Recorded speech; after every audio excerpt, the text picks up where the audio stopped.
Hello students, Saraswati classes में आपका स्वागत है। आज हम बात करेंगे वापस से एक नए टॉपिक की। जो लास्ट बार चैप्टर हम पढ़ रहे थे एसिड बेस एंड सॉल्ट, उसके नेक्स्ट टॉपिक की बात करेंगे। जहाँ तक है आपको जो पुराना पढ़ाया गया होगा टॉपिक वो अच्छे से समझ में आ गया होगा। देखते हैं एक नए टॉपिक के।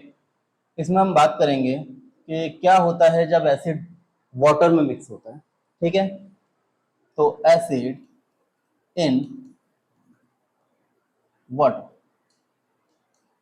लास्ट बार जो हमने टॉपिक पढ़ा था जिसमें हमने इंडिकेटर्स के बारे में देखा था, उसमें आपको याद होगा कि हमने एक बात करी थी लिटमस की। लिटमस जो होता है जब वो एसिड के साथ में रिएक्ट करता है, मतलब एसिड के सॉल्यूशन में उसे डिप किया जाता है, तो लिटमस ब्लू से रेड में कन्वर्ट हो जाता है।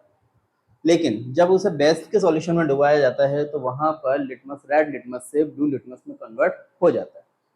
तो जब एसिड जो होते हैं जब वाटर के साथ में रिएक्ट करते हैं, फॉर एग्जाम्पल HCl जब वाटर में डिसॉल्व होते हैं तो वो टूट जाते हैं H3O पॉजिटिव में प्लस Cl नेगेटिव।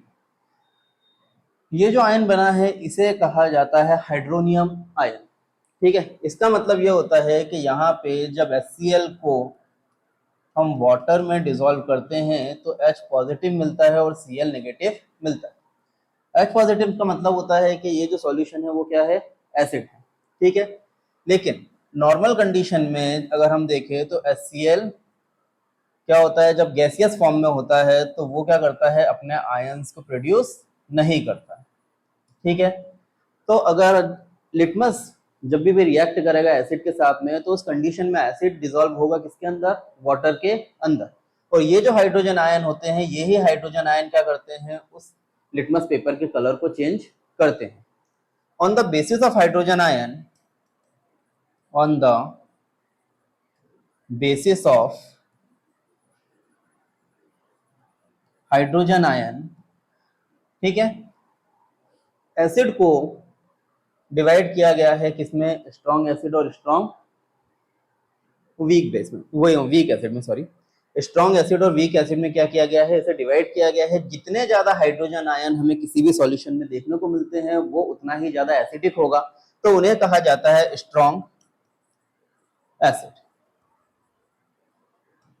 और किसी भी सॉल्यूशन में एसिड के जितने कम हाइड्रोजन आयन देखने को मिलेंगे उन्हें कहा जाता है वीक एसिड। मोर H पॉजिटिव आयंस और इसमें आते हैं लेस H पॉजिटिव आयंस। ठीक है, तो जितने ज्यादा हाइड्रोजन आयन सॉल्यूशन उतना ही ज्यादा एसिडिक होगा और जितने कम हाइड्रोजन आयन उतना ही ज्यादा क्या होगा, सॉल्यूशन वीक एसिड होगा।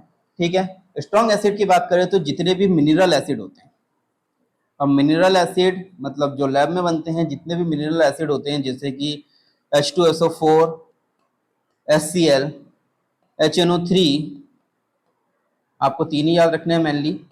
ये जो मिनरल एसिड होते हैं इन्हें कहा जाता है स्ट्रॉन्ग एसिड। मतलब ये क्या होते हैं, इनमें अगर हम वाटर में डिसॉल्व करते हैं तो इसके अंदर हाइड्रोजन आयन का कंसंट्रेशन बहुत ज्यादा आपको देखने को मिल जाता है। और वीक एसिड की बात करें तो जितने भी नेचुरल एसिड होते हैं, नेचुरल एसिड, वो सारे वीक एसिड होते हैं, जैसे कि CH3COOH acetic acid, HCOOH formic acid और H2CO3 कार्बोनिक एसिड। ये सारे एसिड क्या होते हैं, वीक एसिड की कैटेगरीज में आते हैं।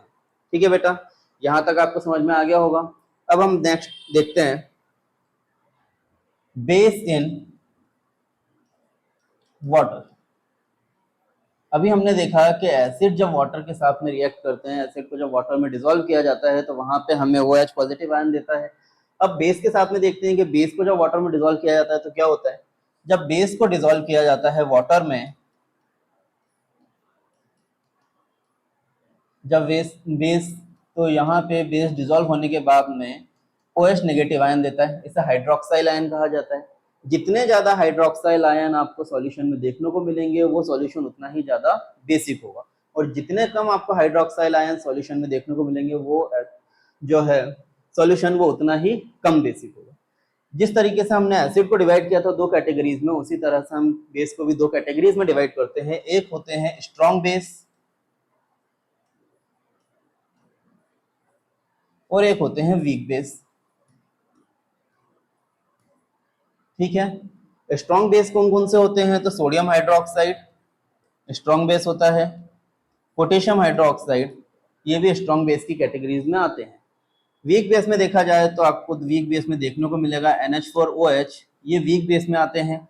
ठीक है, तो मेनली आपको वीक बेस में एक ही कंपाउंड जो है उसका नाम अच्छे से याद रखना है, और स्ट्रॉन्ग बेस में आपको सोडियम हाइड्रोक्साइड और पोटेशियम हाइड्रोक्साइड के नाम याद रखने हैं। इसके अलावा अगर देखा जाए तो कैल्शियम हाइड्रोक्साइड भी आपको स्ट्रॉन्ग बेस की कैटेगरीज में देखने को मिल जाते हैं। तो जब बेस को वाटर में डिसॉल्व किया जाता है तो वो OH नेगेटिव आयन देते हैं। ये जो नेगेटिव आयन होते हैं ये ही लिटमस के कलर को चेंज करने के लिए रिस्पॉन्सिबल होते हैं। ठीक है बेटा, अब अगर हम देखें यहाँ पर कि बेस अगर वाटर में डिसॉल्व नहीं होंगे तो उस कंडीशन में क्या होगा, या फिर एसिड वाटर में डिसॉल्व नहीं होंगे तो उस कंडीशन में क्या होगा, तो उसके लिए हम करते हैं कि एक एक्सपेरिमेंट।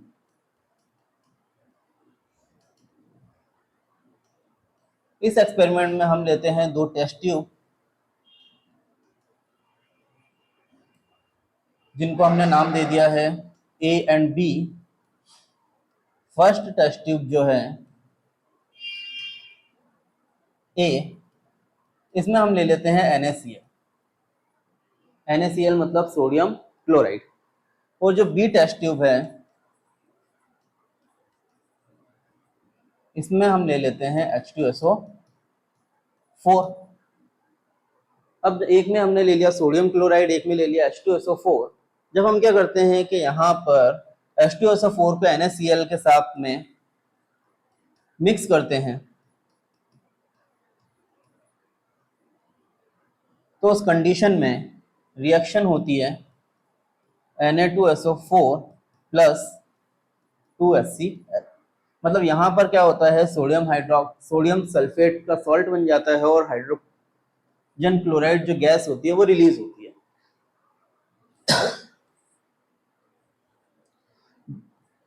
टेस्ट ट्यूब में H2SO4 और NaCl डालने के बाद में हम इसके ऊपर लगा देते हैं कॉर्क। ठीक है, और कॉर्क के अंदर क्या कर देते हैं, एक ट्यूब लगा देते हैं जिसके थ्रू जो वेपर बन रही है HCl गैस की वो यहाँ से रिलीज हो जाए। जब वेपर यहाँ से रिलीज होती है तो उस कंडीशन में जब इसके पास में क्या लेके आते हैं, हम ड्राई लिटमस पेपर के एक स्ट्रिप को लेके आते हैं, और यहाँ पे अगर गैस पूरी तरीके से ड्राई होगी तो वो लिटमस के कलर को चेंज नहीं करेगी, क्योंकि ड्राई हाइड्रोजन क्लोराइड जो गैस होती है उसके अंदर क्या नहीं होते हैं, हाइड्रोजन आयन प्रेजेंट नहीं होते हैं, जिसकी वजह से वो लिटमस के कलर को चेंज नहीं करेगी। ठीक है, तो इस तरीके से हम आइडेंटिफाई कर सकते हैं कि यहाँ पे एसिड जो होते हैं या बेस जो होते हैं वो ड्राई कंडीशन में क्या करते हैं, वेपर कंडीशन में, गैसेस कंडीशन में कलर चेंज नहीं करते हैं। अब कभी कभी ये एक्सपेरिमेंट जो होता है वो चेंजेस भी आ सकते हैं, क्योंकि एटमॉस्फेयर की जो मॉइस्चर है उसके साथ में गैस रिएक्ट कर लेती है और उसकी वजह से क्या होता है, लिटमस के कलर चेंज हो जाता है। तो उस कंडीशन में हम क्या कर सकते हैं, यहाँ पे ड्राइंग ट्यूब लगा लेते हैं। ड्राइंग ट्यूब के अंदर हम कंपाउंड डालते हैं कैल्शियम क्लोराइड। ये एक ऐसा सब्सटेंस होता है, ये एक ऐसा कंपाउंड होता है जो एटमॉस्फेरिक मॉइस्चर को एब्जॉर्ब कर लेता है और एब्जॉर्ब करने के बाद में सिर्फ वेपर को ही क्या करता है, रिलीज करता है। तो जब हम यहाँ पे एक ड्राइंग ट्यूब लगा लेते हैं उसके बाद में इस वेपर को रिलीज करते हैं डायरेक्ट किसके ऊपर, लिटमस पेपर के ऊपर, तो आप देखेंगे कि यहाँ पर आपका जो लिटमस का कलर है वो चेंज नहीं हुआ। तो इसका मतलब सीधा सा कंक्लूजन ये निकलता है कि जो ड्राई गैस होती है, चाहे वो एसिड की हो या फिर बेस की हो, वो लिटमस पेपर के कलर को चेंज नहीं कर सकती हैं, क्योंकि उनके अंदर आयंस प्रेजेंट नहीं होते हैं। ठीक है बेटा, स्टूडेंट अभी तक हमने ये देखा कि किस तरह से एसिड वाटर में रिएक्ट करके क्या बना देता है, हाइड्रोजन आयन देते हैं। अब एक्चुअल में जब एसिड वाटर के साथ में रिएक्ट करते हैं तो उस कंडीशन में एसिड को डालना चाहिए वाटर में या वाटर को डालना चाहिए एसिड में, इसके बारे में डिस्कस करते हैं। तो इसे कहा जाता है डाइल्यूशन ऑफ एसिड। डाइल्यूशन का मतलब ये होता है एसिड के अंदर क्या मिक्स करना, वाटर को मिक्स करना। और डाइल्यूशन ऑफ एसिड में अगर हम देखें तो दो कंडीशन होती है। पहली condition acid mix in water,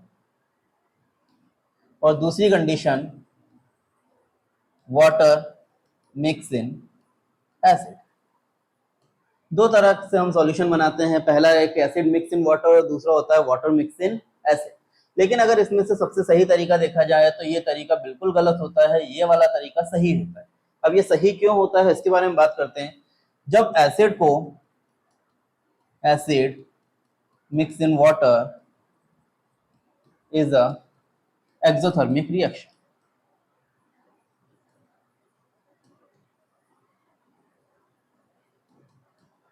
जब एसिड को वाटर में मिक्स किया जाता है तो एक्सोथर्मिक रिएक्शन होती है। अब यहाँ पे वाटर की क्वांटिटी ज्यादा होती है, एसिड जो होता है वो टेस्ट ट्यूब से ड्रॉप बाय ड्रॉप वाटर के अंदर मिक्स किया जाता है, इस वजह से यहाँ पे इतने ज्यादा अमाउंट में एनर्जी रिलीज नहीं होती है, हीट रिलीज नहीं होती है कि वहां पे इम्पैक्ट पड़े।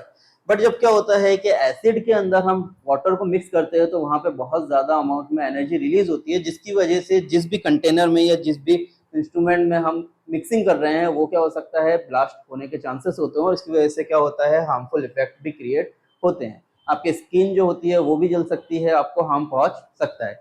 इसीलिए हमेशा क्या करना चाहिए, जब भी डाइल्यूशन करना चाहिए एसिड का, तो उस कंडीशन में एसिड को मिक्स करना चाहिए वाटर के अंदर, वो भी drop by drop side wall of test tube से, जिसकी वजह से हार्म होने के चांसेस कम हो जाते हैं। ठीक है बेटा, नेक्स्ट जो टॉपिक है वो हम देखेंगे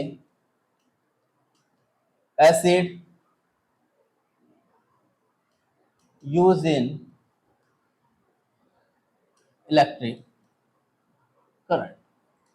ये भी एक एक्सपेरिमेंट है जो आपको बताया गया है। इसमें क्या होता है कि आपको एक क्वेश्चन आता है कि अगर हम एसिड और जो एसिड का जो सॉल्यूशन होता है HCl H2SO4 HNO3 का सॉल्यूशन, वो इलेक्ट्रिसिटी कंडक्ट कर सकता है, बट ग्लूकोज और सुक्रोज का सॉल्यूशन इलेक्ट्रिसिटी कंडक्ट क्यों नहीं करता है, तो उसके बारे में हम देखें तो आपको बताया है कि एसिड जो होता है वो ब्रेक डाउन हो जाता है किसके अंदर, आयंस में, ब्रेक डाउन इनटू आयंस।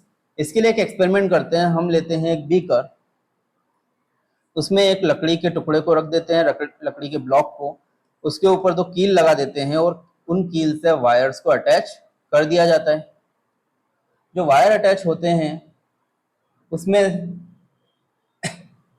क्या किया जाता है, बैटरी लगा दी जाती है, उसमें बल्ब लगा दिया जाता है और एक की लगा दी जाती है। ठीक है, एक की लगा दी जाती है। अब जब क्या होता है, इसके अंदर हम भर देते हैं सॉल्यूशन।